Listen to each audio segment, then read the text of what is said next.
The Central Club.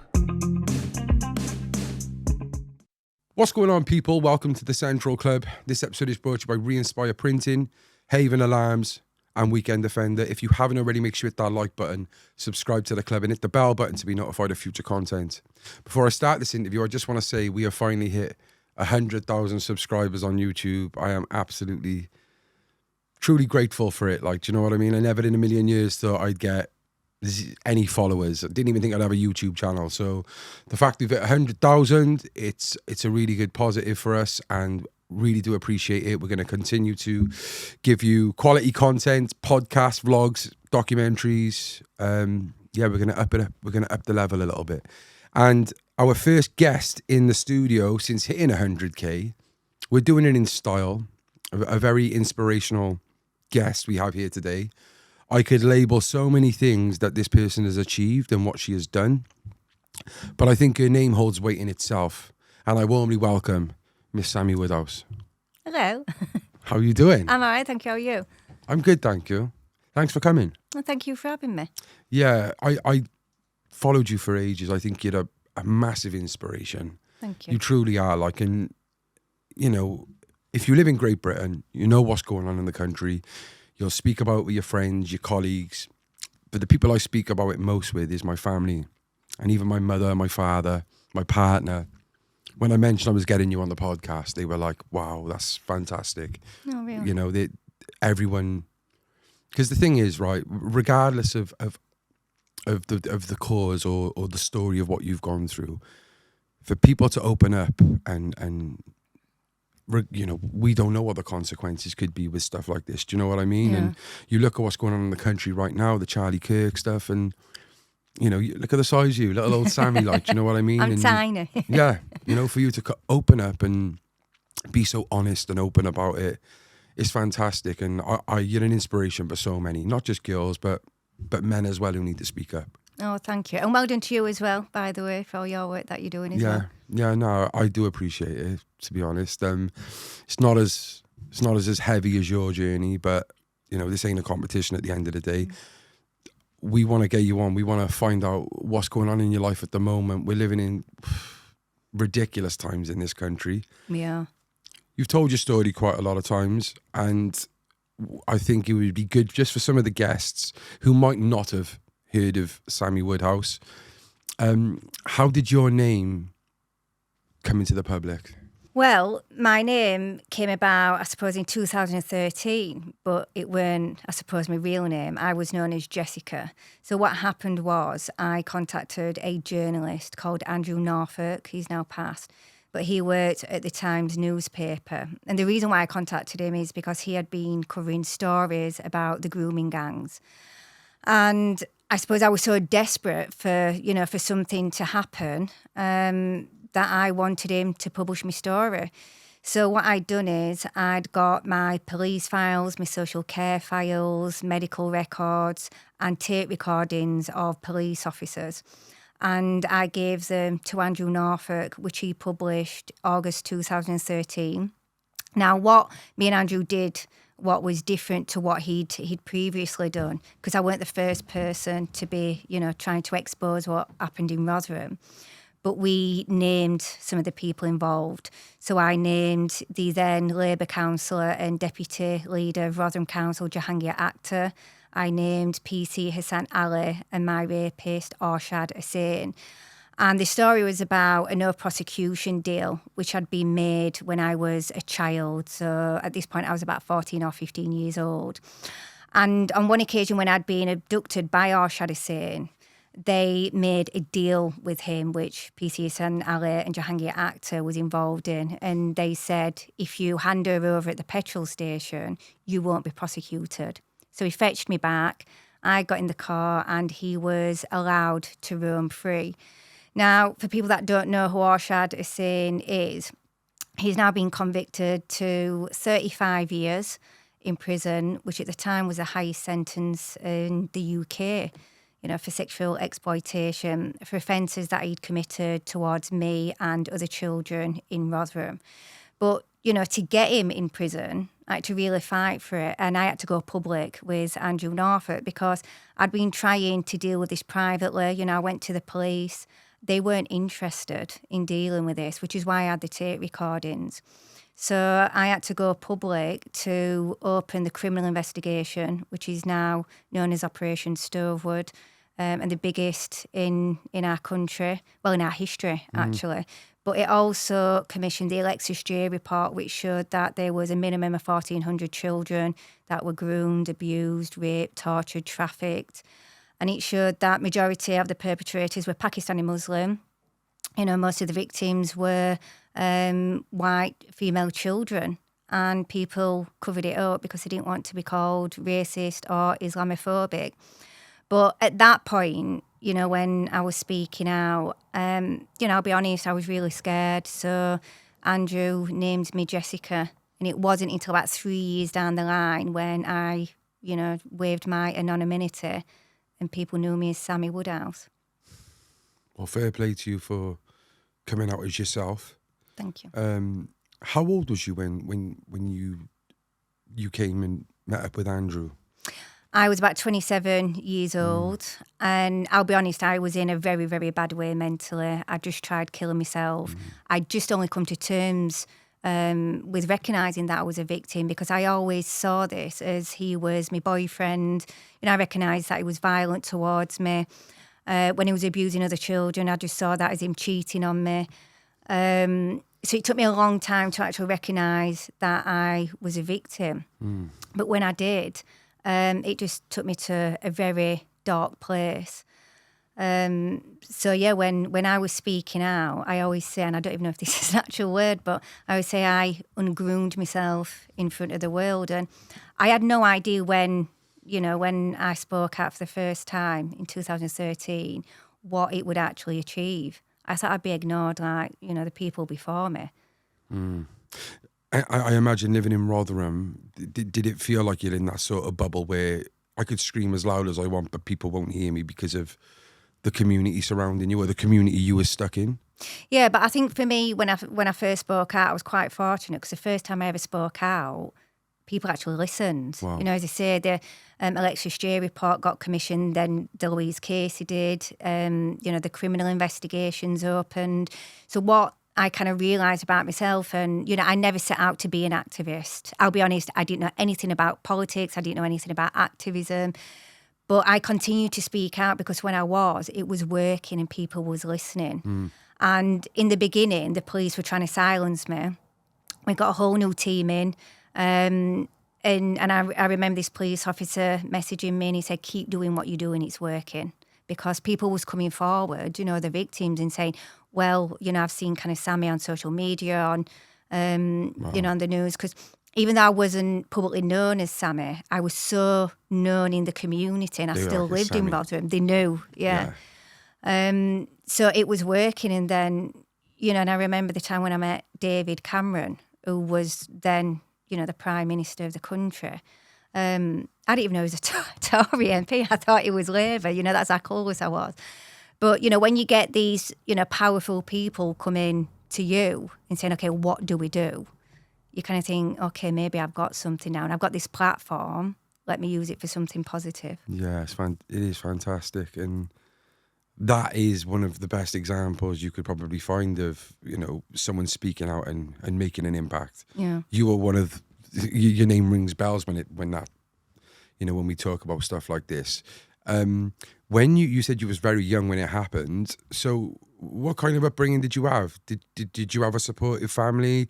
Like, Yeah. Was you a rebellious type of girl? Like, how did you end up like in the traps of a grooming scandal? Well, I came from a working class family. So originally me Nanan came over from Ireland, settled here, you know, to be honest, I had a really good upbringing. You know, I lived with my mum, my dad, I had 2 elder sisters. I was good at school, but I was more into my sports, my dancing. You know, I couldn't sit still. So I was very active as a child. I was confident, bubbly, I had lots of friends. You know, I always say there was nothing vulnerable about me apart from the obvious. You know, I was a child.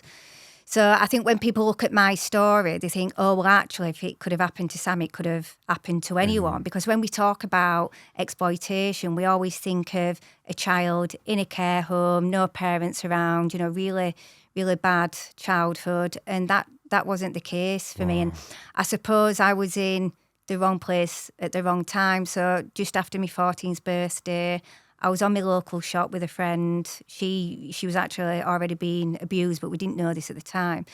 And a guy pulled up, silver car. He got out. I started talking to my friend and asked us if we wanted to go for a spin in the car. And we said, yeah. Of course. You know, she knew him. I knew his brother a little bit, so he didn't feel like a complete stranger. And it was the norm from, you know, kind of where I was and where I was hanging around for everybody to be around older people. But I had no idea when I stepped into that car that was going to be the moment that changed my life forever. You know, it was never the same. And was that something that happened like very instant, or was it like a process? Yeah, I mean, I always say the grooming process is the most dangerous of crimes because it's a silent crime. You don't know it's happening. And it can be enjoyable as well. And a lot of survivors say to me, Sammy, I'd never admit that, you know, publicly. And as well, there's a lot of people that say, oh, you know, the word grooming, it plays it down. I don't think it does. I mean, for me, out of all my experience, the grooming part of it has been the one that's, you know, the part that's affected me the most. But even though I was confident, I had, you know, a big family, the kind of attention that he gave me is very different to what parents can give you or friends. Yeah. You know, it made me feel really good about myself. He told me I was beautiful, I was funny, I was clever. You know, he'd buy me nice things. And, you know, when I look back as a child, you know, when you're told about what your future may hold, you know, you meet someone, you fall in love, you get married, you have children. You know, that's what I thought he was. You know, I met this guy. I was, you know, kind of instantly, I mean, God, I get embarrassed now saying about it because I thought he was attractive at the time, changed my mind on that. But, you know, I thought we was boyfriend, girlfriend, we got engaged. We actually got a house. I was 15 years old when we got our first house. How old was he? He was 10 years older than me. I was pregnant twice. I was pregnant at 14, pregnant at 15. So I was forced to get an abortion when I was 14. I met his family. I lived with his family for a little while. So kind of looking around it all, the only people that really had a problem with that were my parents. You know, when they was reporting it to the police, they were saying, well, Sammy's making a lifestyle choice. And then he's in one ear saying, well, your dad's racist. Your mum really likes me, but, you know, she doesn't admit it. Is that what he would say? Yeah. So, because my parents actually knew him a little bit as well. So my parents owned a club that was originally called Rotherham Pool Centre, and then they called it Sammy's later on after me. But that was in a place called Masborough, and that's where he was from. So he actually stole. So you have that kind of sense of, yeah, like it's okay, we all know each other kind of a thing. Yeah, but he actually stole my dad's car when he was a teenager. So my dad kind of knew him as being a bit of a wrong 'un. Yeah. So obviously when he found out that, you know, his daughter's new boyfriend is... The guy who stole my Yeah, work. I mean, his nickname was Mad Ash because, you know, he was just absolutely crazy. He was involved in absolutely everything. But, so yeah, of course my parents weren't happy. He's 10 years older than me. Yeah. He was married as well. He had children, what I found out later. I mean, he originally denied that. His solicitor told me that he was the one that, you know, kind of dealt with a divorce. And so, yeah, obviously there were lots of lies involved. Yeah. I find it really interesting what you said about the type of people who you would expect to be groomed. It's the same in addiction. And I say it all the time, like on paper, I'm not I should never go to heroin. I've got a really good family. You know, my parents are still married. You know, it's normally the ones who are in care or get abused who are flat out on heroin on the streets. But it's not the case. I know. And I find that dangerous that we have this perception. Yeah. And it's the same with the grooming. Like we need to, and I'm sure you've done this, but it's drumming it into people's heads that this can actually happen to anyone. Oh, yeah, It's not just that, yes, they do prey on vulnerable people, I'm sure.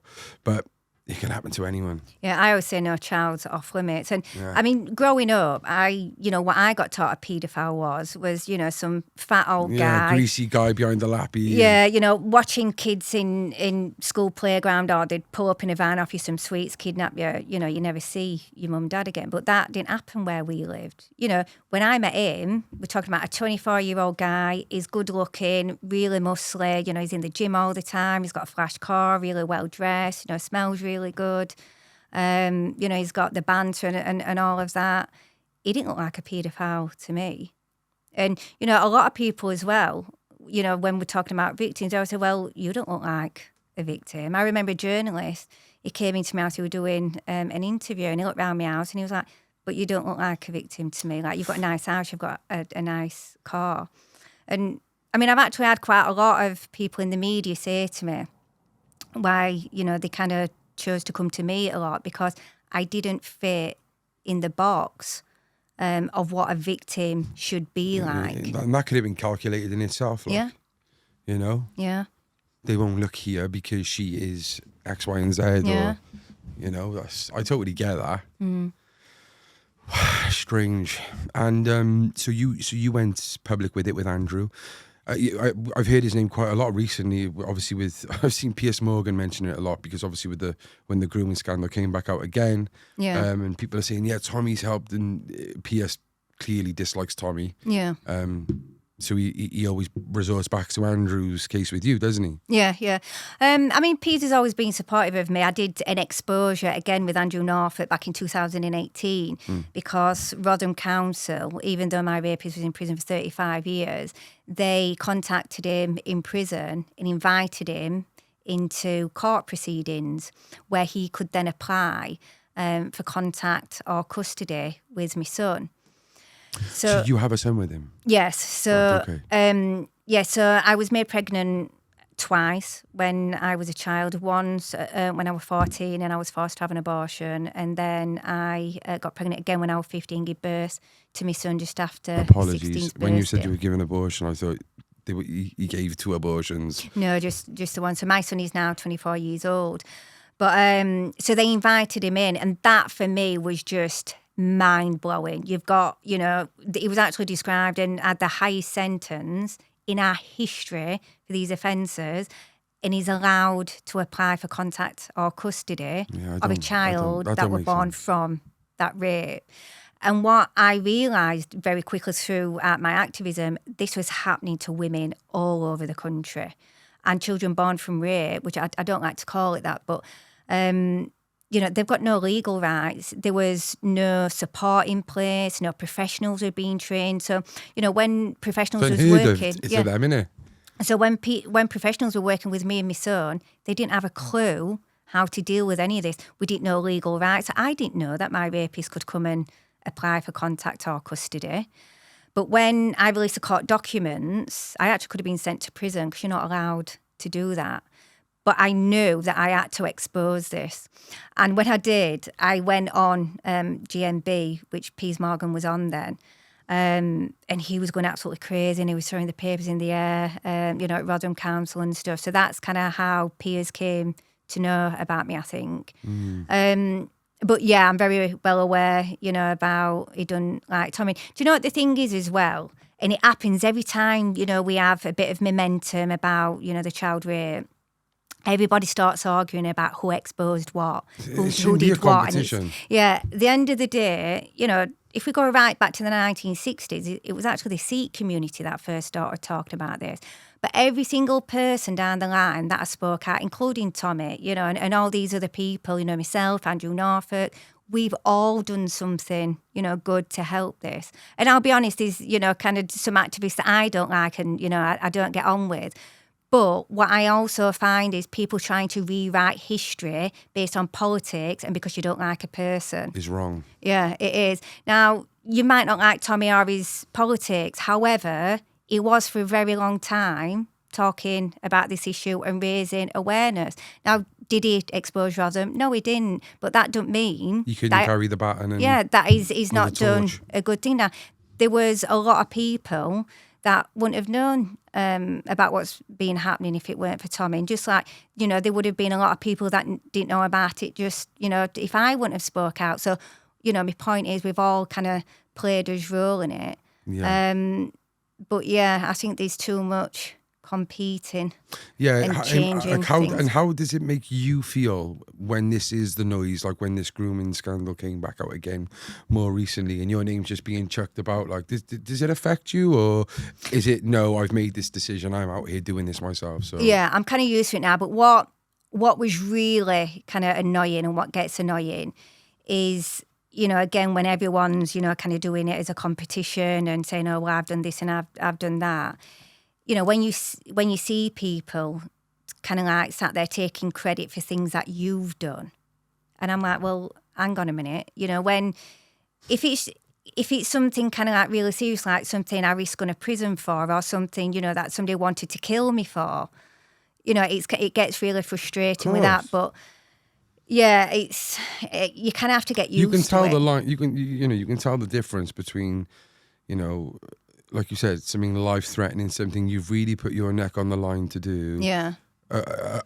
Separated from, I called it out first. Yeah. They're two different things, isn't it? Because I guarantee you this, if they had a gun to their head and saying, okay, did you expose it? It'd soon be a no. Yeah. But I think our industry, and when I say industry, whether that's media, politics, safeguarding, all of it, it is such a toxic, awful industry to be in. And this is an industry where they preach about, kind of treating people good, people like me that have been through a lot of trauma. Yeah. And you know what the truth is?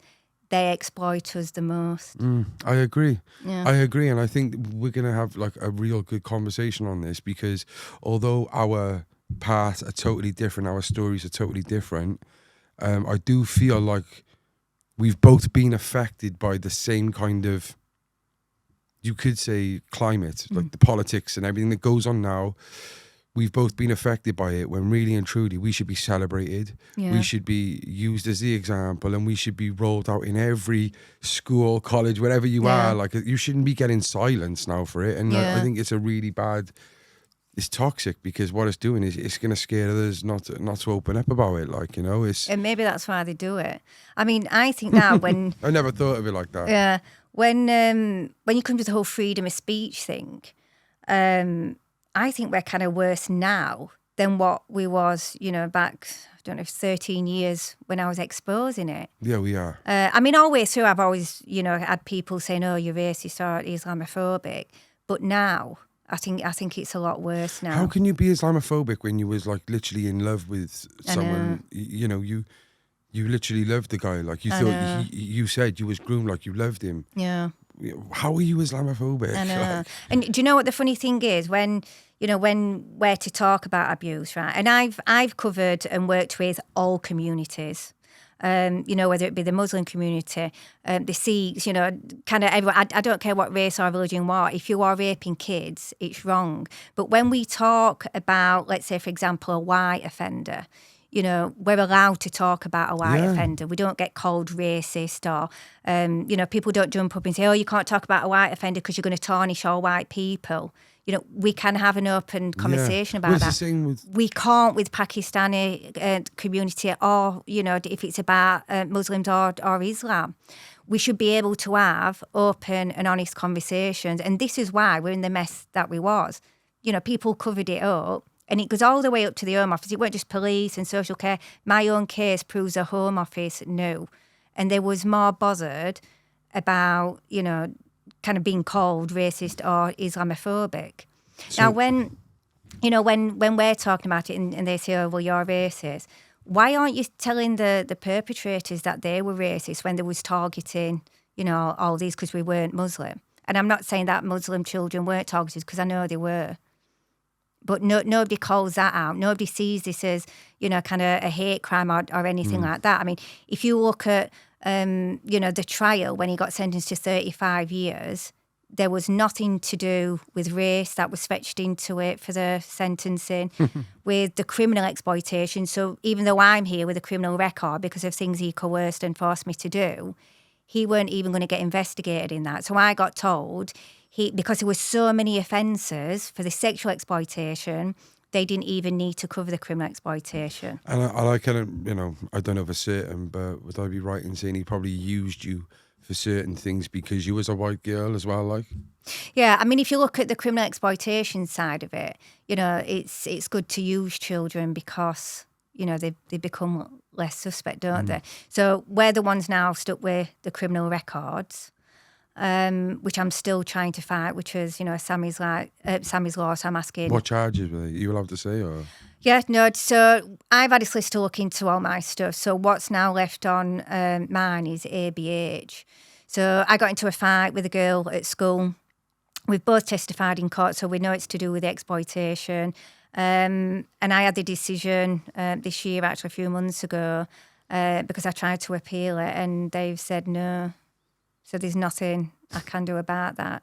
And it's still to this day on my criminal record. And this is the case for, thousands of people across the country. Now, if you think as a criminal record, so not only have I been criminalised and blamed for it, so, for example, on my insurance policies, whether it be car insurance, home insurance, I have to declare all that. So my premium goes up. So I'm now having to pay to be a victim. So certain jobs I can't go into because I'm classed, as a risk to children. It's fucking sad, yeah. It's insane. And there's actually some people that can't even go on a school trip with their children because they're classed as a danger to kids. Sammy, can you come in and speak in the school, please? We really think you'll benefit. I can't. I got a criminal record. That type of shit, like. I mean, I have done a lot of work in schools, but I'm not allowed to be left on my own. I bet that's so deep, like, And as well, I remember doing a media interview for ITV, and I was on there talking about Sammy's law and the fact that I've got a criminal record and I want to click, because it was a huge campaign. It got so much backing. And they turned around and said, well, we can't even pay you to come on the show because you're a criminal. And I'm like, but that's what I'm on the show for. So I can't even get paid for a media interview. But, because it's something that happened as it's a child. so important for them to speak. You're the only one speaking about it. The risks that come with you, not just from the people you put in jail, their families, but the wider community you feel like you're targeting them. You're risking everything. You're also trying to prevent a lot, and you're getting them headlines, but they can't pay you because of it. It's and bullshit, the interesting thing is as well, when we're talking about the criminal exploitation side of it, when I've tried to appeal it, obviously I've had to look at all the evidence and put evidence forward to them. So when I took to court when I was a child, I was actually in foster care at this point, because my parents placed me onto Section 20 to try and keep me safe. They thought having more professionals around me would work. But so when I went to court, he actually came with me. He actually got the solicitor. So everything kind of around that was to do with him and him controlling it. So at what point would they have liked me to even said that? And one of the reasons of what they're saying they won't support me in being cleared is because they were saying everybody at that point knew I was being exploited. So therefore, even though he's now been sentenced to 35 years and I've got all the Alexis J report and everything, they're saying that's not considered as new evidence because everyone knew. So because they failed me, I can't be cleared. It's crazy. Yeah, these loopholes are just ridiculous, and sometimes it's as if like they knew this for future reference, like they knew that they could get away with this type of stuff. Yeah. So the solicitor was his own choosing. Yeah, and what's really interesting as well, because I remember this solicitor really well, and so when I first come forward, I named him. I know what car he had. I can still to this day tell you everything about him. And I thought, he'll be investigated. He might kind of get done for being complicit in all of this. When the trial started, so this is going back in 2016, I looked on the telex, obviously it was, well documented in the media. And I see this solicitor going into court with him. And I'm like, what on earth? So I phoned the police officer up who was dealing with our case, and I said, why have I just seen Shaky on the news? And he was like, yeah, he's represented him. So the very solicitor that was helping him back then is now represented him in my trial. Mad, yeah. And he's still to this day practicing. What I would like to just go back a bit. I want to know about when you said about. I don't know if you like to talk much about your son and stuff, but what does your son think of all of this? Like, does he want to have a relationship with his father, or is he?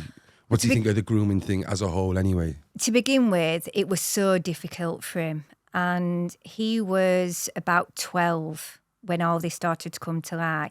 Now, when we first did the story in the Times, we changed some details to protect my son, so he went down as he was a girl, just to try and protect him. But again, because we was known in the community, even though we tried to protect him so much, like we'd never had radio or not news, he would go to school and the kids would be saying stuff to him. And I remember I picked him up and he was in the car and he said to me, "Mum, am I a rape baby?" And I said, "No, you're my baby." I always get really emotional when I talk about that. But it was difficult because we didn't know what to tell him, how much, And again, because professionals were never kind of qualified or never been trained in any of this, they had some training to deal with people like me who was a victim of exploitation, but not this situation, especially with all the media in the mix. So, yeah, it was really difficult because what my son had to deal with was the man he knew his dad because he'd had some contact with him before I recognised I was a victim. So to him, it was dad. To us, he's a rapist, but to him, his dad. So he knew his dad was now being investigated. He knew all his uncles. So basically every male in his family is now being investigated because they're paedophiles. So he's got that to deal with. Then he's got, kind of going to school and all that. He's then got to deal with the fact, well, his mum's been raped and it's his dad that's done that. And this is how I'm born. So, yeah, it was really, really difficult. And he really struggled. And he did say at one point that he wanted to go into prison and speak to him and ask him why. And this is why, another reason of why I went public and did the 2018 exposure, because social workers were saying, well, we're going to take him up and we're going to be there and supervise it. And I was going mental because I know how calculated and manipulating that man is. Yeah. Because the first thing he would have said is, "Dad, why did you do it?" And he would have said, "I didn't do it. Your mum's lying." And I know he said that because my son's had a phone conversation with him from prison and I didn't know. So he did a 3-way call. So he phoned his other kids and the other kids phoned my son. So he had a conversation.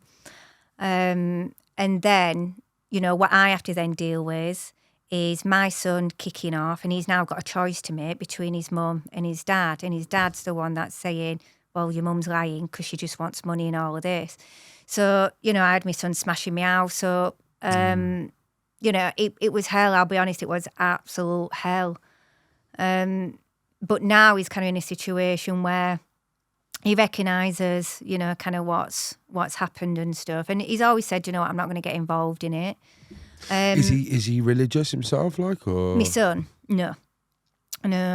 So, but yeah, I think it's interesting. It's a fascinating dynamic, isn't it? Because you can imagine his cousins, but they probably want him to be, one of them. The thing is, as well, he was in contact with some of his brothers and sisters, which I weren't happy with, and that's not because I blame them because the children in it weren't their fault, course, at all. But I just don't want him anywhere near the family, for obvious reasons. And my son's now gone on to have his own children. So, and there was in contact saying, can we have pictures of him? I mean, they could have got the pictures anyway because they're on social media, not by me, but, my son has his own personal accounts. So the fact that there was kind of getting in contact. And as well, when I was coming forward, there was members of his family that was also threatening to kill my son. So, and it was just such a messy situation. I just wanted my son completely out of it. But then you have to fight the law because the law says they're allowed. Mm-hmm. So yeah. Was it with your process? Was it just your ex then, or who was your perpetrator, or was you like some other cases where you was passed around, or? Yeah. Well, yeah. So he was my my rapist, not my ex, but yeah, I know what you mean. Oh, I know. I feel terrible fucking saying that. But he didn't pass me around. And I think as well, this is why some people have kind of struggled a little bit with my story, because the usual story is a child from a care home, drugged, fed alcohol, passed around, is, kind of that weren't the case for me. And I remember actually a police officer coming to see me, and because I was involved in so many different investigations, and he says, I'll be honest, it's causing a lot of problems with the other victims and, well, survivors. And, they were getting annoyed saying, well, Sammy's not even a real victim because she weren't passed round. She's getting more attention in the media and stuff. So, yeah, but, how many times do people want me to get beaten and raped and kidnapped before they consider me as a victim? End of the day, I was a child, he was an adult, and it's as simple as that. Yeah. Yeah, I kind of...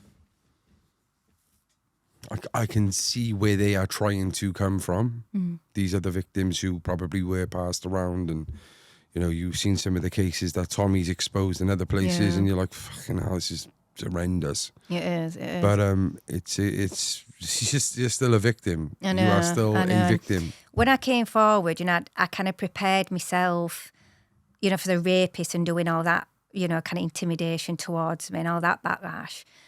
I didn't quite prepare for what the professionals and the survivors, the lens they would go to. And, God, I could probably sit here all day and tell you, kind of stuff what people have done to me. And they didn't just target me, they targeted... Can you give us an example? My son, yeah. So, for example, when I came forward, they went to someone and they tried to have a hit on me and some of the other survivors.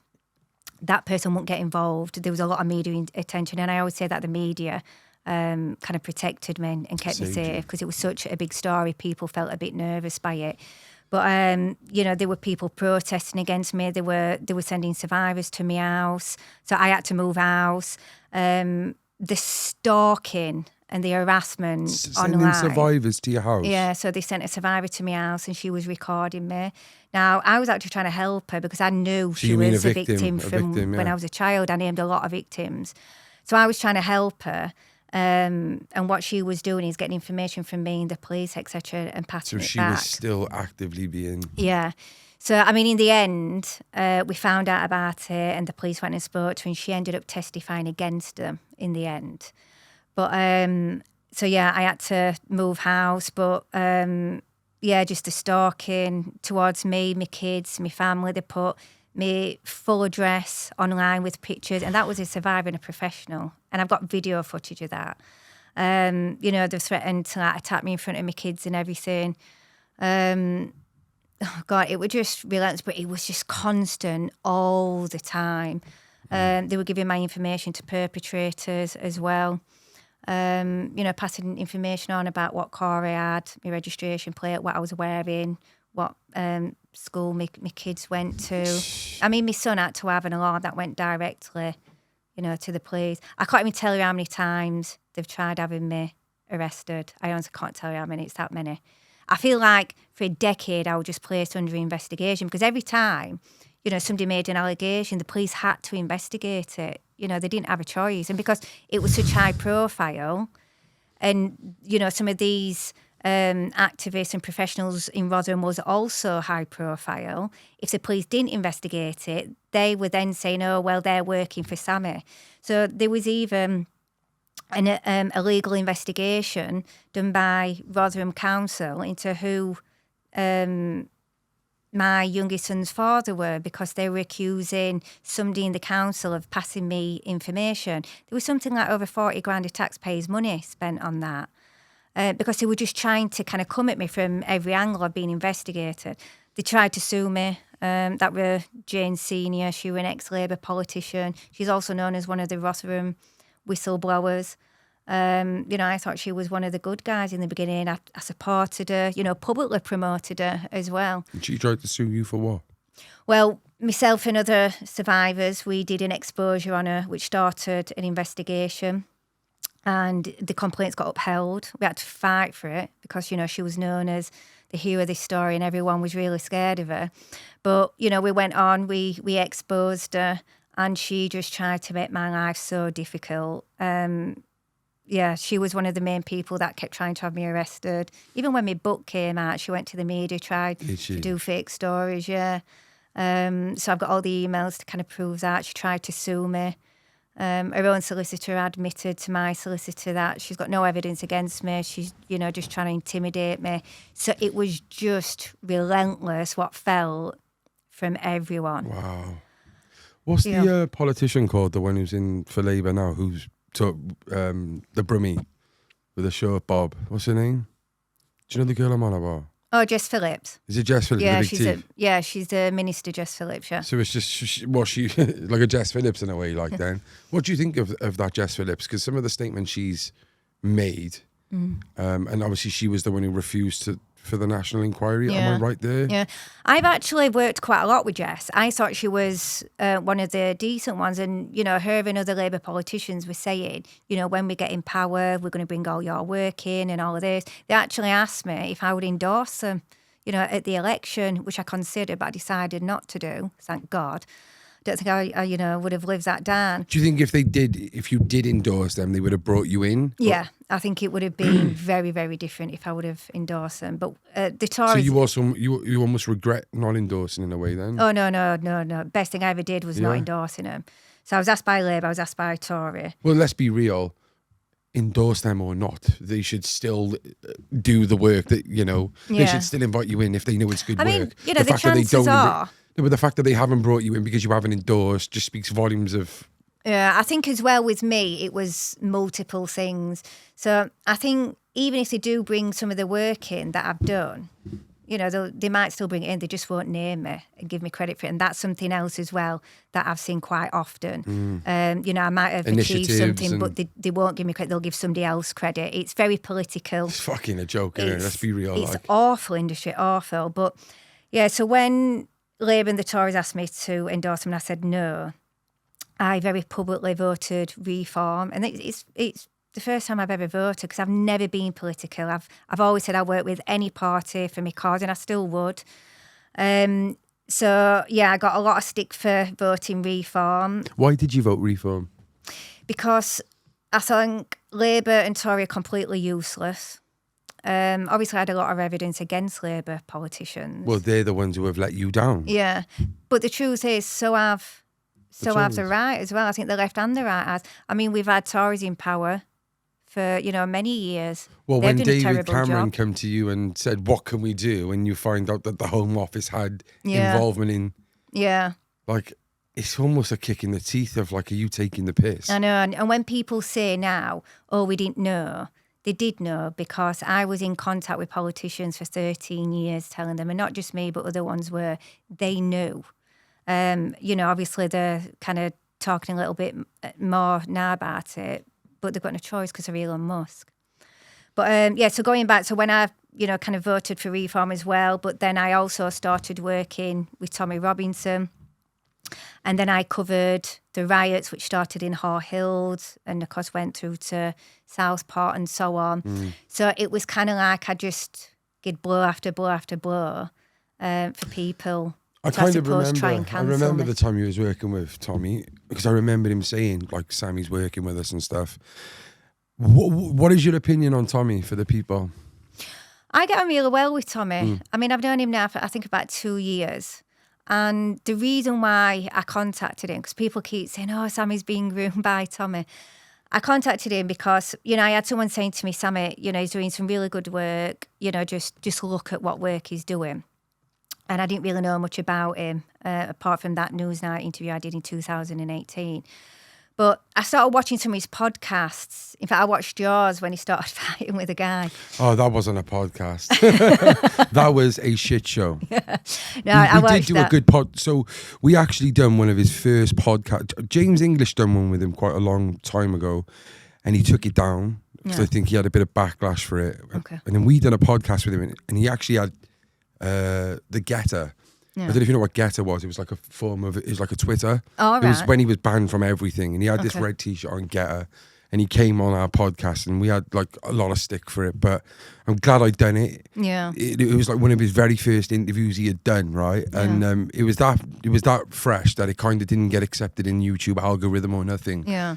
Then James English had him on again, and then he was everywhere, like, and it was so good to see. Like, I'm not saying I'm responsible for that at all, but it was nice to see that I was able to play a part of that, like same way as you say about grooming, or you all have your parts to play. Yeah. Like, I was so glad that we'd done that, and then he came back again because we had this donut who thinks he was part of Antifa in America, but he also called Tommy out, so we brought him together to try and have like a left and right conversation, which obviously ended up going the way it did. But in fact, when I contacted Tommy, he'd actually just come back on X, and I was actually considering at the time, I actually sat down with my kids and said, I've kind of had enough of this now. I feel like I'm just hitting my head against a brick wall. I'm kind of doing my activism. And my kids kept saying, no, don't. You know, you've got to keep going. And Tommy got back on X, and I was like, oh, okay, so that kind of just got a little bit interesting, because I was going to delete all my accounts and everything. And I started watching his stuff, so that was one podcast. And when I was watching, you know, him talk about his life, there was so much I could connect with, and it was like watching a male version of myself. And I was like, so I've been working with all of these people, you know, why am I not in contact with him? And when I did the Newsnight interview in 2018, because he asked me what I thought of him, I actually asked him if I could meet him, and I said, you know, put us in a room together, we'll have a conversation, and they wouldn't allow it. So yeah, I was watching his stuff, and I was. You was kind of like groomed in a way to hate Tommy then on that news. I didn't hate him, but as well, he was working with some people that I really didn't get along with. So when I was talking about all the stalking and stuff earlier, that was the people that he was in connection with. So I kind of just thought, you know what, I'm just going to keep my distance. Because as well, I was hearing a lot of stuff about Tommy, you know, he's racist, he's this. And I think when you think of Tommy, it's such a messy situation. You think, oh God, it's not worth the stress, it's not even worth the hassle. But the more I watched his podcast, you know, the kind of more I was kind of growing to him, and I thought, I'm just going to contact him. And his Oxford Union was a great one as well. I don't know if you. I don't think I've watched all that. That was like a really good insight. I've heard it was good. Yeah. It's and you can hear them all protesting outside, and he done really well. He was much younger then as well. I'll have to watch. Honestly, it's really, really good. Like, you know, and yeah, it's like in a way, like he was always destined to be this person, even though he says he wasn't. The same way you said you don't mean to become an activist; it just kind of happens. Yeah. But his upbringing, I can imagine how when you listen to the similarities of like his friends who ended up being groomed. I think it's like a calling. Yeah. You know, even times when and it was actually Tommy that fetched me back. So when I was saying about, you know, I kind of had enough, and Tommy popped back up, and I contacted him, and it was actually as a journalist, I wanted him to help me with something, and I thought, I'm going to test waters with him, see how he reacts. Because I think with me and Tommy, even though we kind of didn't really big have characters as well. In a way, and we're very similar as well. But I think there was a lot of people that wanted me and Tommy to be against each other. Oh yeah, of course. So when we kind of don't really want this to be made so when aware. we connected, I think there was a lot of people that was unhappy. But I said to him, look, you know, I was talking to him for a little bit, and I got along with him, and I said, you know, I want to come to the Telford rally that I was doing. I think it was episode 5. And I said, but I'm a bit kind of like nervous about coming, because I'd always have to avoid stuff like that because of all the threats and stuff I'd get. So he was like, look, I'll put you some security on, and when you're there, why don't you do a little bit of reporting? So he gave me a cameraman and stuff, and I'd never done that either. So I went down, and I was just talking to people that attended, and I think there was about 2,000 people at that event, which I thought, oh my God, you know, that's a really good number. And I remember him saying, no, this is not big for us, you know, we need to build this. But when I was talking to all the people, you know, survivors and family members, and, you know, they're saying all the same stuff as what I've been saying. And, you know, they're like the people that I've grown up with. And I'm like, you know, these are just normal, everyday people, but yet they've been called really bad things. And I actually saw, because the left kind of like sneaked in, and I saw, you know, the left kind of being a lot more worse than what the right were. Yeah. But then, you know, kind of the right always get the blame protesters for it. are. Yeah. I wouldn't just say the left, but these paid antagonisers are. Yeah. So that's kind of like how it started. And then I was working in a warehouse because I thought I need a break. So I just went into some warehouse work, and, you know, Tommy says, why don't you come and work for us at Urban Scoop? So he kind of fetched me back in. And I suppose when I first started working for Scoop, we kind of just got thrown in, you know, straight at the deep end because it was a reform election. So all of that was going off. And then the riot started. I remember you at the Hay Hill. Yeah. And I mean, Tommy got the blame, you know, for the riots. And a lot of people saying that I was encouraging it. And the Sunday Times were, you know, did this hit piece. To be honest, I had every media outlet in my inbox wanting to do a hit piece on me. And I managed to stop most of it. But the Sunday Times did one, and, you know, people were saying that... How would they approach you, just before you go in? Like, how would the inbox... What would they say? Well, you know, they were saying, why are you working with Tommy? How long have you known him? Why are you encouraging the riots and things like that? They said, I weren't encouraging anything. No, you weren't. Of course you What wasn't. I was doing was going there with my cameraman. We'd record what was going on and we'd upload. There was no editing. But the mainstream media, they was pushing that everyone is far right, you know, the criminals and all this. Now, don't get me wrong. Of course, there were some bad people there doing bad things. You know, I've never, ever said it's okay to, you know, set fire. And what I never understood was, you know, when these people that are, you know, kind of doing all the criminal damage and setting the fires, they're doing it to their own communities. Bad, you know, yeah. It's not okay to do that. But what we was also showing was, you know, 80-year-old Barbara in a wheelchair who's just got concerns. And so if you look at the Rotherham protest that turned into a riot, you had immigrants in the hotel. They'd been sexually assaulting children as young as 12. We had video footage of them jumping into people's gardens and doing stuff to the houses. You know, there was all these things that were going off. They had weapons, you know, absolutely terrorising the neighbourhood. And nobody would talk about it. And it weren't the first protest. You know, there was other protests at this hotel before.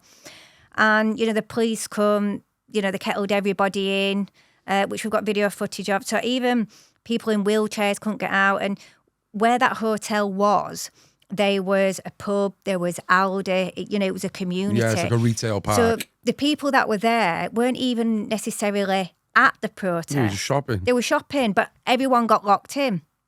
And what kind of triggered everything off, which again the media didn't say, is the immigrants was in the windows and they was getting their penises out and they was getting, you know, huge weapons and, you know, kind of shouting stuff. So obviously everyone just went up. This. Yeah. You know, people were saying, oh, Sammy, you should have stood in front of all of them and stopped it. And I'm like, hang on a minute. Oh, first of all, who's going to listen to me? Look at size of me. That's not what you were there for. You were there to report. Exactly. And I do remember there was this one occasion when the police was lined up and there was a female police officer on the end. And, you know, you've got all these men coming at them. There was kind of, you know, with their banners up. And this female officer fell to the floor. And the first thing I wanted to do was run to help her. Mm-hmm. And I'm glad I didn't, because if I would have run, you know, chances are everybody else would have run.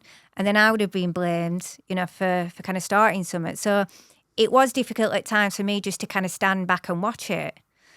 But yeah, so Wow. There was a lot of people that weren't happy with me. Well, a lot of people don't realise, do they, the build up to the Southport. There was the Leeds Hay Hill riots. There was the Manchester airport.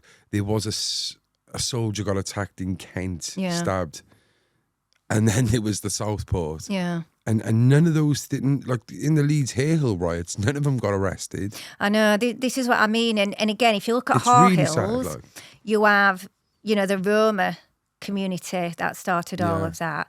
And, you know, what you saw was them kicking off, police running away. Buses. Yeah. You know, tipping police cars over, smashing the community up, and the police running away. And then the child gets placed back, and only, you know, kind of a handful. I don't think a handful were arrested. No, but rightly so. That kid should have been taken to care. Yeah, exactly, exactly. Like, but you know what they kind of showed was a community kicked off and threw the tantrum and got their own way. Then the same happened in Manchester with the Pakistani community. You know, they started outside rioting. the police station. Yeah, so they started rioting as well. These all riots happened before any of the British Yeah, ones, didn't exactly. But then you go to Southport, which were mostly white rioters, and then that's it. Everyone's got a problem with it. You know, all three communities did things that were wrong, but, you know, people can only focus on the fact that, you know, they were white and they're far right. Did you but see let's be real as well on the Roma community far right? You know, the Pakistani community far right? No, but and look at the consequences. No, but look at the reasons. Okay, a kid, rightly so, got took into care. Yeah. That's not acceptable to go and, you know, burn double-decker buses. I don't know what happened in Manchester, but in Southport, 8 kids got stabbed and 3 of them died. Airport incident. Oh yeah. Which they ended up finding out they were at fault for fucking breaking the copper's nose. I know. And then, but then the Southport one where there was genuine a right to be upset. Yeah. 8 kids stabbed at a Taylor Swift concert and 3 of them die. I know. Okay, again, reiterate. Not acceptable to be attacking, you know, religious buildings or individuals. I know. But those people who come out on the street had a right to be angry. I know. So what I was kind of saying was, not all these people are bad people. They are people with genuine concerns, and because of how politicians and the media was dealing with it, was fueling it. I mean, I was there right in the centre of it. When mainstream media tried to come, they soon had to leave because it weren't even safe for them, because nobody can stand the mainstream media, and very rightly so. You know, look what the branding everyone has. You know, all because we've got genuine concerns for our children. And if you look at Keir Starmer, and I call them the political rights because they were I was going to political. leave him to last, but let's get into him. No, let's get stuck into Starmer. So he... You know, he publicly was saying, you know, we're not going to accept this, it's far right. You know, the EDL are on the streets. The EDL hadn't existed for about a decade, right? So you've got all these politicians in the media fueling for the, you know, other communities to come out. So I was there interviewing people from the black community and the Pakistani community. And when I'm saying to them, so why are you here today at this protest? They're like, oh, we've come because EDL are coming. And I remember I actually saying, saw that in places like on TikTok. You've seen like the far left. You've seen like Antifa stand up to racism, and then you would see other communities. We smashed the EDL. There's no EDL there. Yeah, like, exactly. It was like a ploy to make them look like we have beat them. And then you had Pakistani community all running around with their weapons, and then you've got a copy saying, "Go leave them in your mosque." Yeah, if that's no example. people at Southport would have come out with their weapons, would police have said, go and leave them in your church? No, they wouldn't have. So communities are being treated very differently, and it's very noticeable to see. people that's why it's 2-tier policing. Yeah. And just quickly to go back what you said earlier about like, you know, if you say something about a religion or whatever, does that make you like? It's like if someone said, fuck your Christianity. Like, I don't give a fuck like about Christianity. It's bullshit.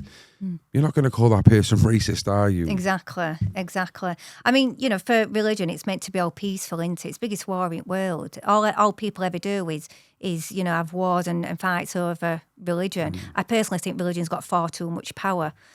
But yeah, people are definitely treated differently based on their race and their religion. And the thing is, you know, when I personally think, you know, the politicians and the media are causing a divide, you know, deliberately. Yeah. What we should all be doing is actually coming together and saying to government, fuck you. We should all come together, and anyone who refuses to come together should be casted out. Yeah. Like if there's genuine divide on both sides, if there's genuine far right, they need to be casted out. And if there's genuine on the other side, they need to be casted out. I agree. Because you speak to a lot of people and they accept that divide and conquer is a real thing. Yeah. But they don't want to do nothing about it. Yeah. I mean, we're not even allowed to wave our flag. It's just insane. But, you know, for people to say, oh, the prisoners weren't political, it's absolute nonsense. They are people that, you know, kind of posted just a small minor thing on social media and have gone to prison for years. I mean, you know, Peter Lynch, he died in Rest prison. in peace, yeah. It's absolutely horrific what they've done to people. And, you know, they're setting a clear example of them as well. I think there needs to be a full inquiry. When there's paedophiles, I'm not sure about in the grooming side, the grooming gang communities, the Pakistani communities, I'm on about just paedophiles in general, Yeah. get a slap on the wrist. Yeah, and know, that's something else that's kind of like fueling the fires. Are you have paedophiles walking free even when found guilty, or getting community housed, or just a couple of years inside, but you've got people for a post or holding a flag have got more time in prison. With Keir Starmer, I think the most frustrating thing for me is, first of all, his manifesto was, we're going to do this, this, and this, and he's backtracked on every single one of them. Yeah? He's the worst politician I think we've ever had in our history. Ever had. I mean, if you look when people were talking about the grooming gangs, when Elon Musk were talking about it back in, I think, January, he actually said, for people to be outraged that we're jumping on a far-right bandwagon. and then he's got the audacity to sit there and say, that means you're a far-right bandwagon. Yeah. So, and he says, when I was in CPS, and he likes to take credit for You that. protected them all. Well, actually, if you want to kind of go into who's done what, I tried to go to the police and all the rest of it back in 2012. They weren't interested. So it were me that actually went out and exposed. And if you think about it, this might sound he's the a bit defence for him, big-headed. isn't he? Yeah. But, it was me that opened all those criminal investigations. Keir Starmer had naught to do with it. So no, I don't think he should get credit for, of doing this, that and other for his grooming gangs. No, not at all. The guy is, it's a real letdown. I actually thought when that happened, because of the bill that we just said about the other incidents, I actually thought he was going to come out and say, like, guys, like, this thuggery is unacceptable, but we're going to fix this. We're going to fix all the problems and we're going to try and bring us together. Not call everyone far-right thugs. And you know what the thing is as well, and this is what makes me think why they're doing it deliberately. Yeah, because he ain't that stupid. Exactly. These people are meant to be very well-educated people. They've got teams around them that, tell them what Advise to say. them, rein them in, son. There's no way on this planet he did not know that EDL didn't exist. All you've got to do is a simple Google search. For someone so educated to put out such statements over and over again, that tells me that was calculated and it was planned. And what is it? And now you've just had the, before we do the Labour conference, maybe the Unite the Kingdom. Let's talk about it. You spoke at it, yeah? Yes, I'm sure I saw you on the stream. Yeah. I was meant to go. I had a media pass. Absolutely devastated I didn't go. There was a part. I'll be real with you. I don't know how what kind of things you were told, but from my perspective, loads of people don't go. Got a bad feeling about it. Yeah, I did see that. I actually messaged Tommy and I said to him, kind of, because as well the Charlie Kirk assassination just happened as well. Yeah. And I said to Tommy, I'm really concerned about your safety. My friend actually begged me not to go, and she was like, I think you're going to get shot. I was like, if anyone's getting shot, it's Tommy. But I think it did put a lot of fear into people. But the thing is, we can't stop and, back down when something like that happens. We have to keep going. Well, you were saying off camera, and you're not the only person to say this, I've had many conversations with people who would never think it, but they think since that Charlie Kirk shooting, a lot of people, it's like a revival. They truly feel like they feel closer to go into church. Yeah, I mean, as I say, I'm not religious. I think, religion has always been kind of in my life somewhere. Even at times I didn't want it.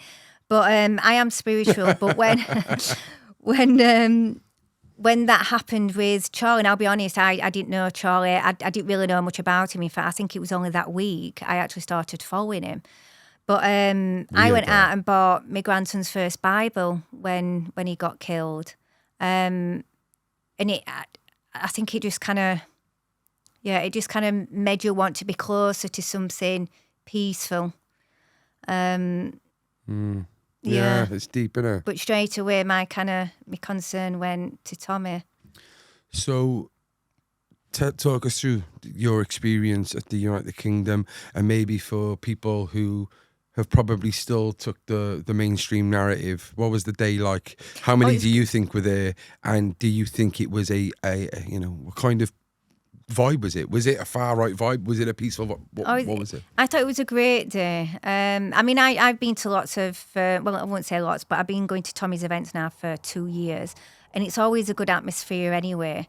But I knew this one were going to be a big one. And from Telford. Yeah, exactly. So there was about 2,000 people there. They're saying 100,000. There was not 100,000 people there on September 13th. There was millions there. Well, they say 100.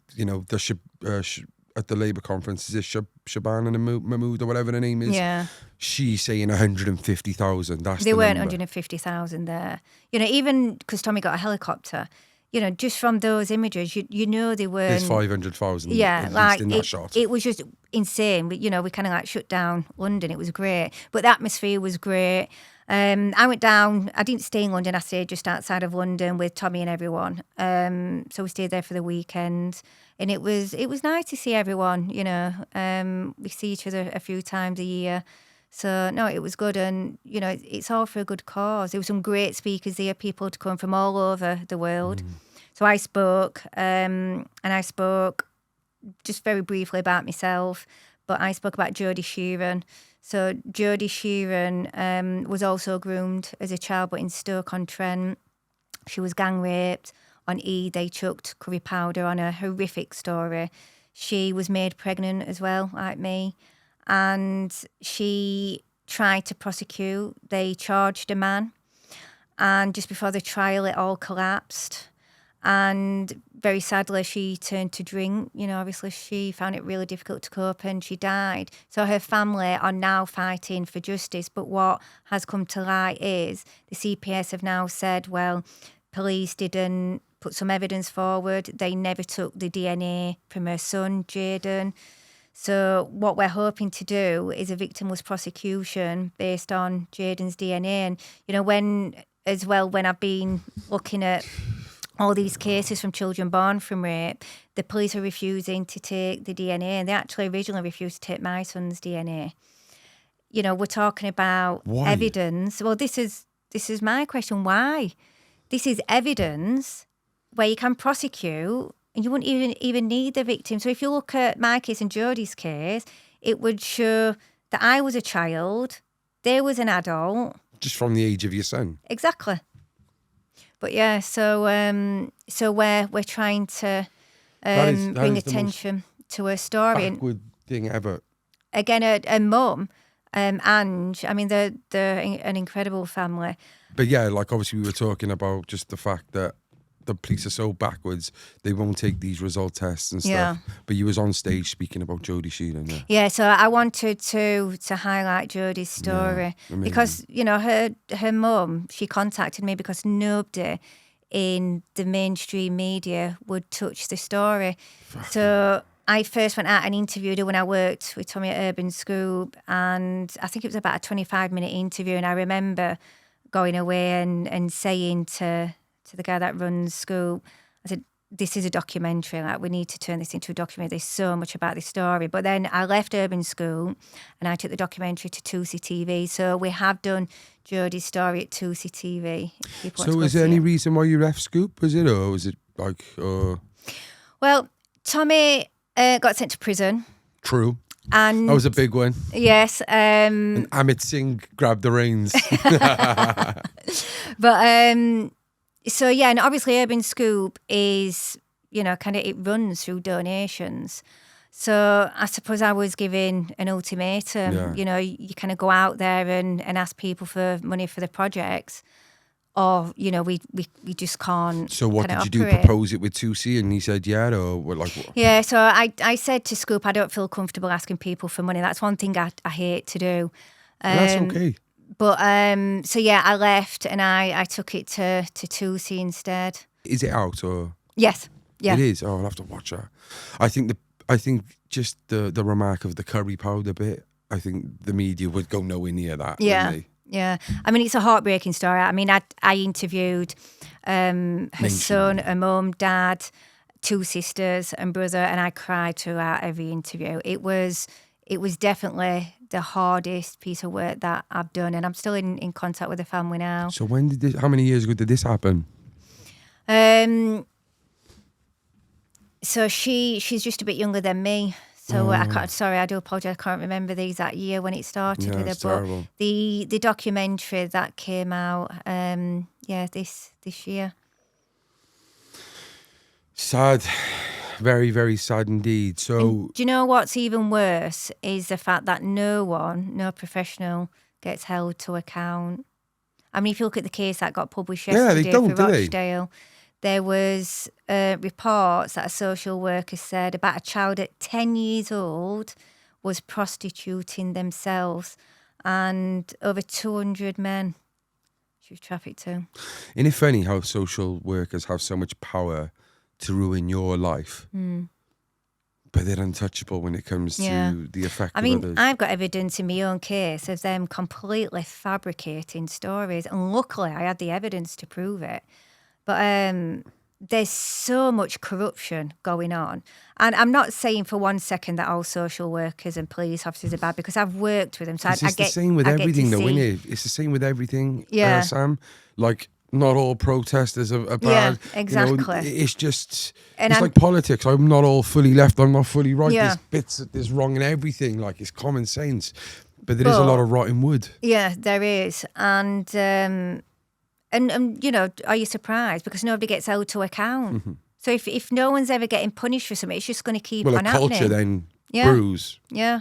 You know, it's And as well, this is why it's kind of escalated in the way that it has, because nobody wanted to touch it, and it festers and festers, and it grows and it grows. And even now they're still wanting, you know, to get, you know, kind of things out of the way and brush it under the carpet. Like, they've now announced a national inquiry, which will be a complete waste of time.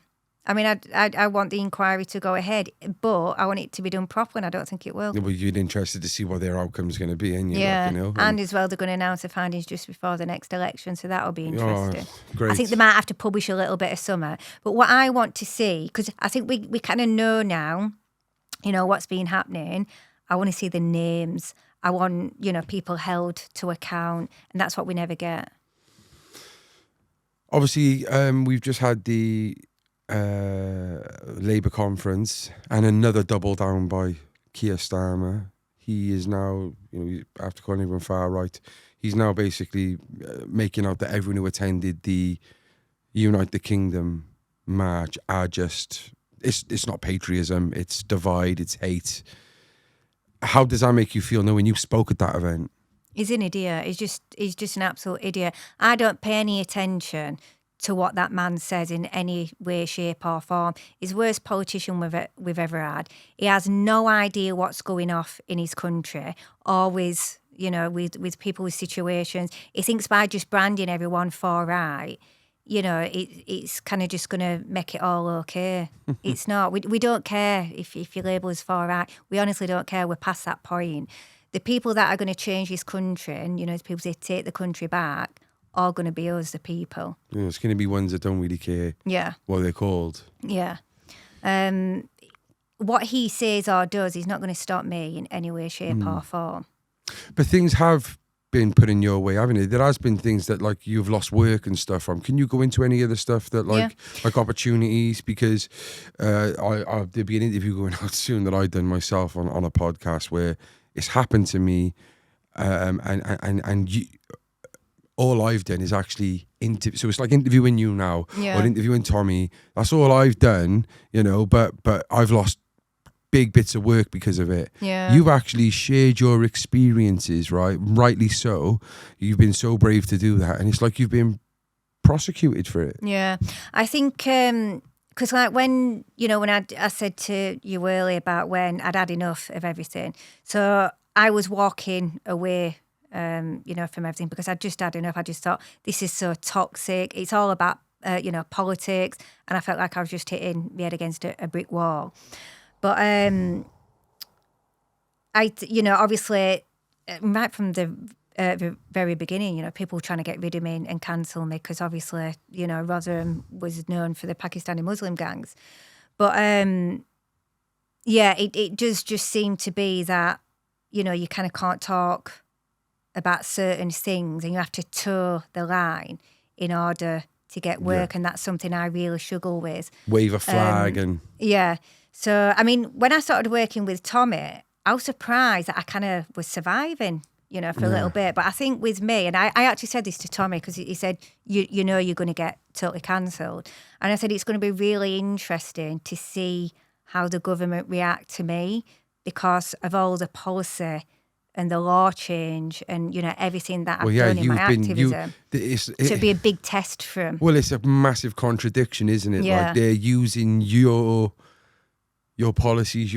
They're going off what you're telling them, basically. So what they've actually done, by people such as Jess Phillips and Louise Hay and all of those, what they've done is prove it's political. Because what they've done is put my political views and who I associate with before my work. And, and I kind of just thought to myself, well, that's fine, because guess what? I don't want to work with you either then, if that's how you work. But this is happening in every aspect. It is. Like, I was going into colleges and schools teaching kids about county lines, drugs, drug addiction, drug dealing, the life I've lived, right? And they were getting massive engagement. They loved it, yeah?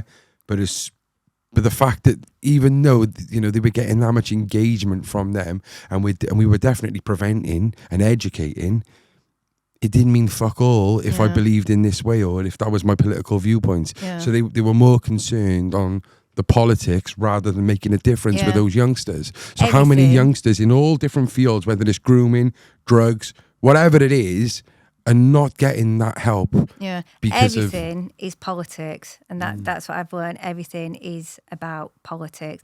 And, let's say, for example, if I said today, right, I want to go back and work with police or schools and social care, to do my public events, chances are no one's going to touch me. Absolutely not. Yeah. I mean, when I had the meeting, this was just when I started working with Tommy. I had a meeting with the then minister, Louise Hay, and I had a really good relationship with Louise. I'd worked with her for years. She was actually my favourite politician at the time, not because of her politics, but because of situations when she kind of helped me and stuff when, she could have took an easier route out. But I had a meeting with her, a very public meeting. I announced it before, announced it after. I'd done this for 13 Someone's got years. In there. Yeah, and the Sunday Times did a hit piece and contacted her and, kind of did this piece as though I'm Tommy Robbins' representative. It's a secret. They actually called it something like a secret meeting. I've not spoken to her since. It's so sad. So it's so sad, isn't it, when you act, because I've, you must get it all the time. You'll meet someone who really loves you, admires you, can't say enough about you. You'll have this great connection. You'll have all these things you're promising to do, and like you said, something will go public, or they might, you might not see him for a couple of weeks, and the next time you see him, it's totally different. Yeah. Because someone has got in there and just said, "Beh." Yeah. And it's like, and I remember I bumped into her. where is the dignity? I kind of saw her in Parliament, and we just looked at each other like we've never met each other before.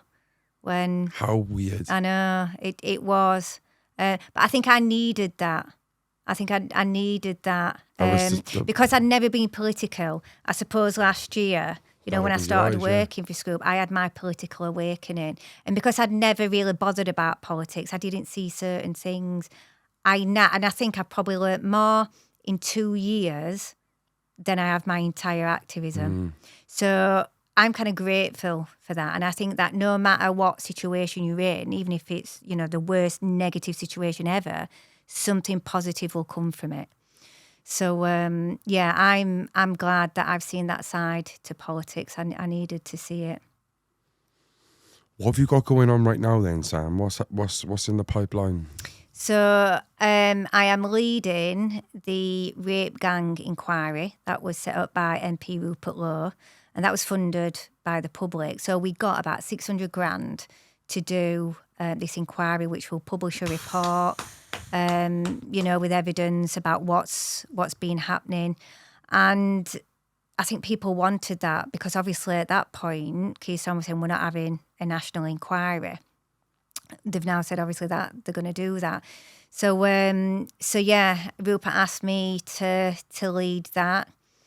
How's that been? Well, you're working with the most vulnerable people, in our country. It's definitely not going to be easy. It's going to be really stressful.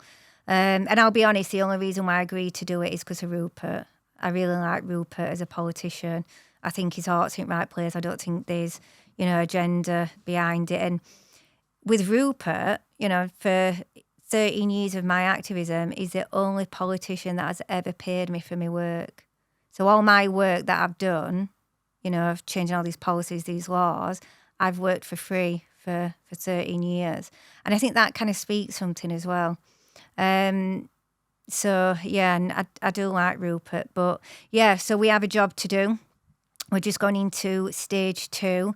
So we've just got a new team together. So Nat, she's going to be our safeguarding lead. We've got Marlon West. He does incredible work as well. He's a father of a survivor and an activist. But Nat as well, she was actually one of the professionals that worked at Rodham that was helping me and Andrew Norfolk expose it. So we've got a survivor, we've got a father and a whistleblower. Lived experience is everything, innit? So, I think it's pretty special. But, yeah, so we are going to hearings early next year, and the report will be out next year. So, but, we're going to do what we can to keep pressure on the national inquiry as well. And, a lot of people have actually said to us, we trust you more than the national inquiry. They what? They trust us. Of course. More than the national. 100%. Yeah. But 100% without fail. Yeah. So there's going to be an agenda towards it, isn't it? It's going to be. Yeah, of course there is. They're going to cut corners, or they're going to sift through everything and make sure they eradicate the things they don't want to see. Yeah. It's sad. It is. It shouldn't have to have been you guys to do this. I know. But it's actually right. Yeah. It's meant to be. Yeah. No, I believe so. So, yeah, that's what I'm working on at the moment, and that's going to be my main focus. That's your main focus, then, is it? I was going to say, is there any other work you're doing? But no, that's what you're on. I'll try and do stuff like this, like podcasts, but, the inquiry has to be my main focus. And, we've been tasked with a real big job. I mean, usually if you look at the inquiries, you've got hundreds of millions of pounds, you've got huge teams, we've got 600 grand. And a very small team, and I've deliberately kept it as a very small team because I don't trust people. You've got to have a good team. If there's anyone who can do it on a tight budget, it's you, Sam. Yeah. So we are very mindful of obviously the money. So we've got to make that money stretch a very long way. And Rupert Lowe obviously was casted out of Reform. Yeah. Is he Advance UK? Is he involved in politics? I'm not sure right now. So he's at the moment independent. Okay. He set up his movement called Restore Britain. Restart or Star? Restore. I like that. Restore Britain. So that's a movement, but it's not a political movement. And then it's Ben Habib that has set up Advance. But I really like Ben Habib as well. I've interviewed Ben. And he seems a lovely guy. I mean, I would love to see Rupert lead Advance UK. I'd love to see that.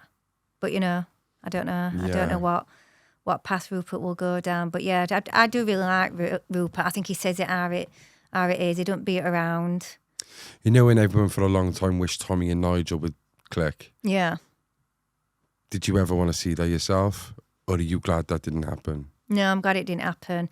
I think, I don't think it'd ever happen. I mean, I voted Reform, and it weren't because I thought they were perfect, because, there was things like, I didn't agree with, but I voted them because, the other two are useless. But, when you've got Richard Tice making comments such as that lot, and I actually interviewed Richard Tice as well. When I say interviewed, I asked him a question, answered it for him. It was totally useless in, kind of my area of things. And I think that's where Reform lacked in, kind of putting focus on safeguarding. But, I offered Reform just like I offered all political parties to come on board and help them. I didn't want no in return. I didn't want no money, no nothing. So, but obviously they brought in they're growing now. For the prisons and stuff. We interviewed her. What's her name? Vanessa Frake is here, the head of the prison stuff and all that, and I interviewed her and I thought she's really good. And then they've recruited, and I thought this is great. They're probably going to be bringing in people with that lived experience, maybe bringing someone like yourself. But then one of the policies she brought in the prison was about the trans thing. Yeah, I remember seeing that. Yeah, and I didn't think she was like that, Yeah. So. Yeah, so for me, Reform's gone very much downhill. I think as well, Nigel he's just flip flopping all the time. 1 minute he's saying one thing, then he's saying another. I don't think they're going to change our country whatsoever. I mean, I prefer them over the other two, but I don't think they're going to save the country like people think they're going to. And I think as well, he's a Tory at the end of the day. Yeah, that is exactly what Reform are. They're the new Tories. And when you look at like what they've done to Rupert, I think it's disgusting. And even Tommy. And the thing is, you don't have to like Tommy. He's only an activist, but when he was making lies up saying he's been done for domestic violence against his partners, that was just a blatant lie. I think Nigel feels quite threatened of Tommy, if I'm honest. Jealous. I mean, don't get me wrong. He's known all over the world. He's got that following, but he couldn't pull numbers like Tommy could. He wouldn't be able to pull off, September 13th. No.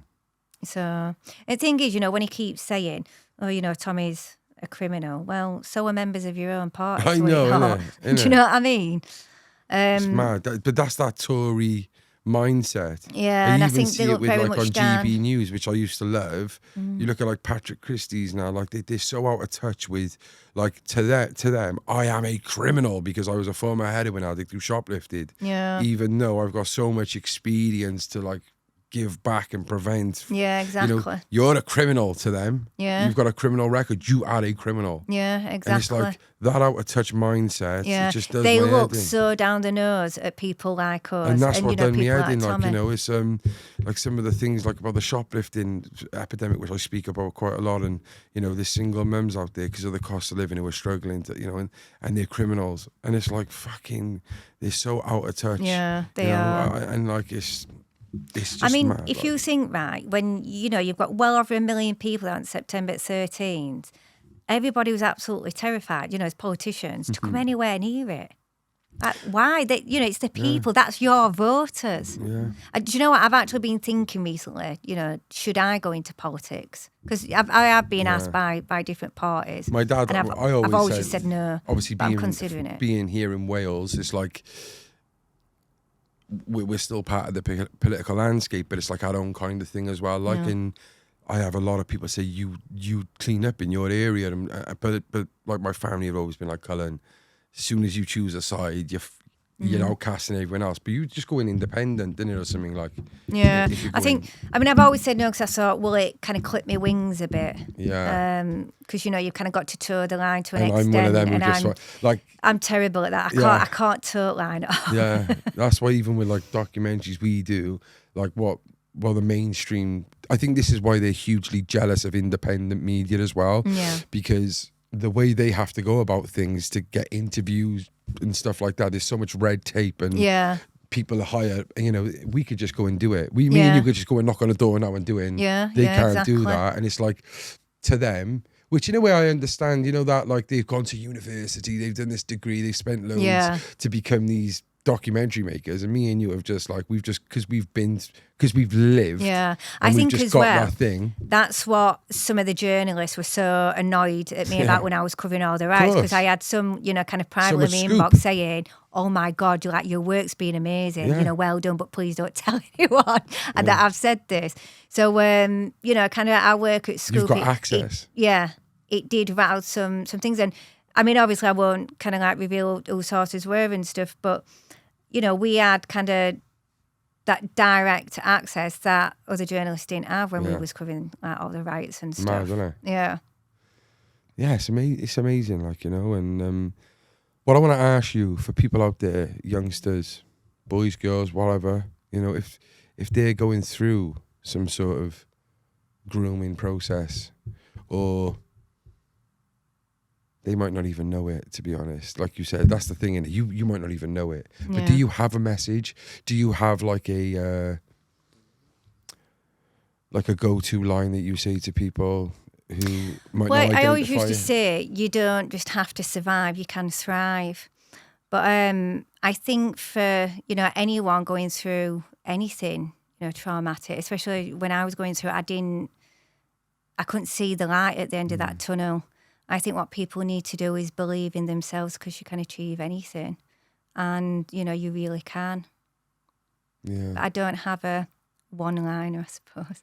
Did you ever think you would be in this position Oh, no.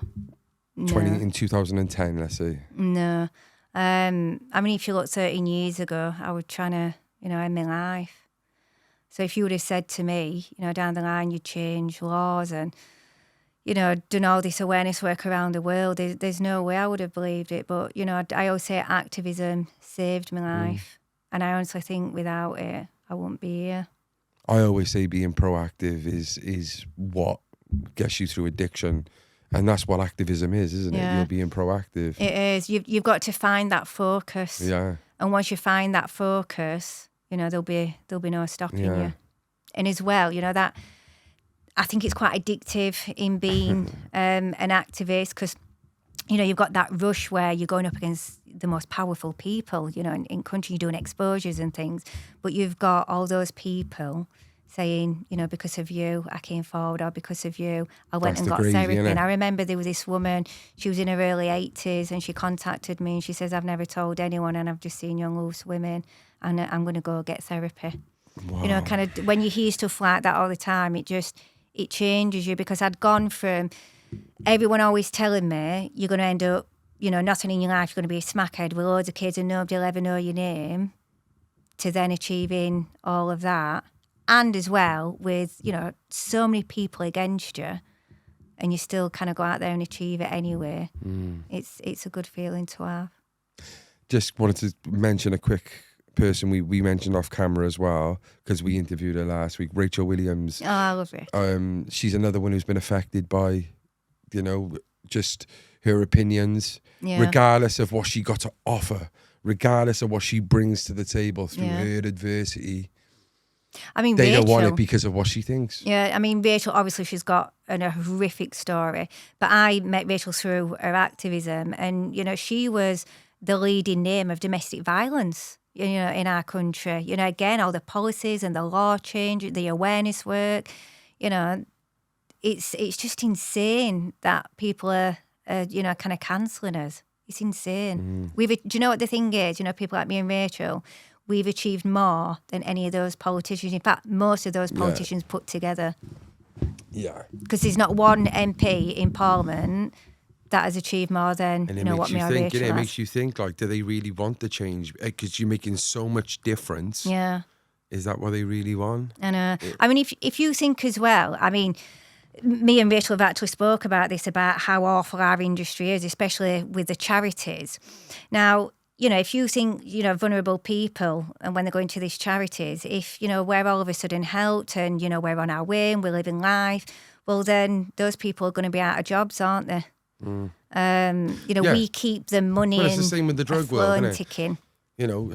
I could, and when I was in the drug and alcohol services working, I was like pulling my fucking hair out, like, I can help people, I can get them off drugs, but is that really what you want? And it's not. You won't have drug and alcohol services, you won't have the police, you won't have probation officers, you won't have prison officers. They need this system.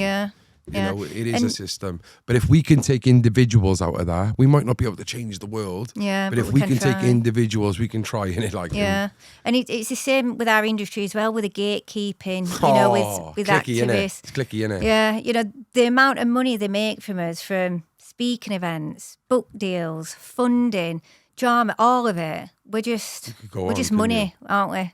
We're just money to people. Yeah, and I'll be real with you, in a sad way, it's another form of grooming. It is. I always say I've been exploited more in our industry than what I did as a kid. Honestly. But because we might get a bit of money, or because we're not physically having the same abuse as what we had, or the same pain as we had, or maybe this is different, And they know as well, they know people like us, because we're so passionate we'll say, about what we want to do. Yeah, we will say, everyone thinks I'm absolutely loaded, a millionaire, because I'm on telly and stuff all the time. Truth is, majority of my work I do for free, We need to set up our own little agency for people like that, don't we? Yeah, I know. Thank you so much for coming. Thank you for having me. It's been amazing to meet you and just ask you random questions. I hope you weren't too bored, because you probably say your story over and over again, but I think... Do you know what? It's actually been nice. We've spoke about stuff that's different today. Usually I just focus all on my story, not kind of what's really going off at the minute. So no, it's been a nice change. Thank you. Yeah, I'm glad. You've come all the way from Rotherham to Wales, so I really appreciate that. And hopefully in the future we could do something again, maybe. Yeah, definitely. Do some, whether it's a documentary or whatever. It would be really nice to, because you clearly are making a difference in what you're doing, and I think the whole country is waking up. Yeah, I feel like we're changing things. I feel like a tide's turning. Yeah. We just got to keep going, haven't we? Yeah. Is that actually in place now, Sammy's law? No, not yet. And what would it be? What is like the law that you want to put in? So what I'm asking is for us to be given the opportunity to have our criminal records cleared. Now, there is actually options you can go down to get it done. But what I'm asking is for us to be pardoned. Brilliant. Okay. And what we do with all our guests is we ask them in their own words to see us out. So there's a camera there. And this can be whatever message you want to leave to our viewers. Just take it away down that camera, please. You've caught me off guard. I don't know what to say. So it could be a message. It could be a message to anyone who's seen Grooming. It could be anything. Like just it's on the spot. What I think everyone should do, and what I do is wake up and fight a cause every morning that's bigger than yourself. That's beautiful. That's better than I thought you was. I thought Sorry, you was going to say something else. No, that was perfect. It's so true. People think that they might not have a cause, and there's so many out there that you can fight for.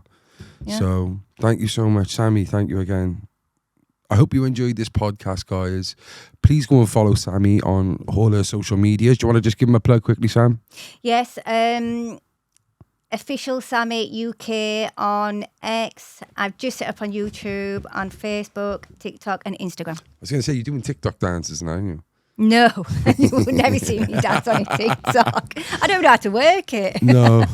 Do any other stuff you want to plug quickly?